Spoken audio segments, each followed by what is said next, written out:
তানিনকে তো মিস করতেছি যে ওর জন্য দোয়া চেয়ে মিলাদ করছি, এটাই তো খুব কষ্টের ব্যাপার। যে মনে হচ্ছে না যে অ্যাকচুয়ালি ও আমাদের পাশে নাই। এই আর ও যেদিন থেকে গত হয়েছে তারপর থেকে এখনও মনে হচ্ছে না যে ও নাই। কারণ যখনই ওর মেয়েকে একা দেখছি তখনই মনে হচ্ছে যে না, হয়তো বা তানিন আমাদের মাঝে আর নাই।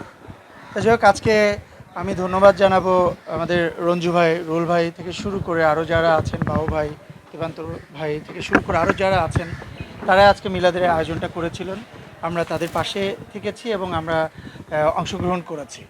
আর আপনাদের মাধ্যমে আমাদের আরও যারা ভাইয়েরা আছেন, যারা বিনোদন বা কালচার রিপোর্টার ভাইয়েরা আছেন, আমরা এই 20 তারিখে রবিবার আছরবাদ আমাদের শিল্পী সমিতি মিলাদটা রেখেছি।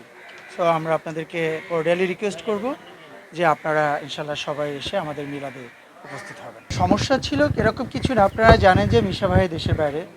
আমাদের হচ্ছে দীপজল চাচু আপাতত ওনার জায়গায় আমাদের আরমান স্যার কাজ করছে। রুবেল ভাইকে যেহেতু সিনিয়র ভাইস প্রেসিডেন্ট, ওনার অনুমতিটা ছাড়া আসলে আমরা মানে এটা তো আমরা ছোট করে চাইলেও করতে পারছি না। বিকজ আমাদের একজন সহকর্মী, সে একজন আর্টিস্ট এবং একজন হিরোইন, তার অনেক বড় একটা সার্কেল আছে।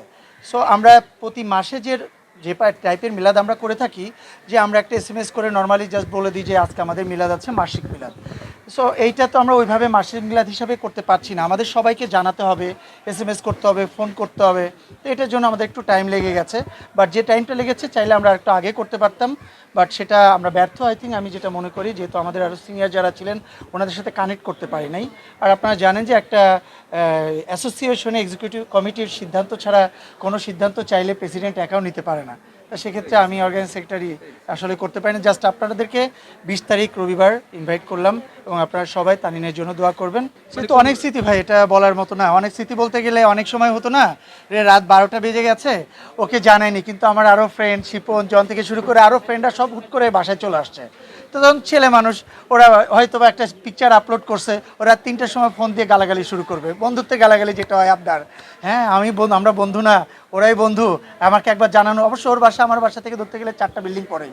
তো আমাকে জানানোর একবারও প্রয়োজন মনে করি না। এইভাবে আর কি সবসময় একটা আবদার নিয়ে কথা বলতো। আর ওর ভিতরে একটা জিনিস লক্ষ্য করেছি যে ও হচ্ছে ওপেন মাইন্ডেড। ওপেন মাইন্ডে বলতে গেলে পিছনে কোনো কথা বলবে না কাউকে নিয়ে, সব ওপেন বলবে। আপনার ভালো লাগছে না, আপনাকে ওপেন বলবে যে আপনাকে ভালো লাগে না, বাট পিছনে কোনো কথা বলবে না। না, কষ্টে ছিল বলতে গেলে এমন যদি হতো যে একজন মানুষ মারা গেছে, আমরা জেনে দৌড় দিয়ে তার কাছে গেছি তাকে দেখার জন্য, কিন্তু একটা সপ্তাহ আমরা তাকে নিয়ে দৌড়াইছি।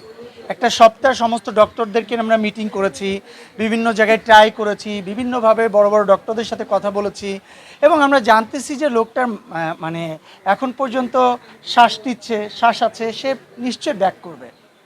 কিন্তু একটা মুহূর্তে গিয়ে দেখলাম যে একটা সপ্তাহ লাইফ সাপোর্টে থাকার পরও তাকে, আমরা অনেক আছে না লাইফ সাপোর্টে থাকার পরেও ব্যাক চলে আসে, হয় না এরকম কিছু। আমরা মনে করেছিলাম যে হয়তো তানিম ব্যাক আসবে। আমরা সবাই রাখছি এবং ইতিমধ্যে আমরা তার বাবার সাথেও কথা হয়েছে। তার বাবা তো সবসময় চায় তার বাচ্চাকে তার কাছে নেওয়ার জন্য। এখন বাকিটা আমি জানি না, লাস্টে কয়েকদিন আমার সঙ্গে কারোরই কথা হয়নি। আমি কাল পরশু ওর বাবা হচ্ছে ফ্লাইটে আছে দেশের বাইরে, দেশে ঢুকলে হয়তো বা সব কিছু নিয়ে কথা হবে। এটা তো তার বাবা জানবে, যেহেতু মা নাই, তার বাবা জানবে অ্যাকচুয়ালি তার সিদ্ধান্ত কী হবে।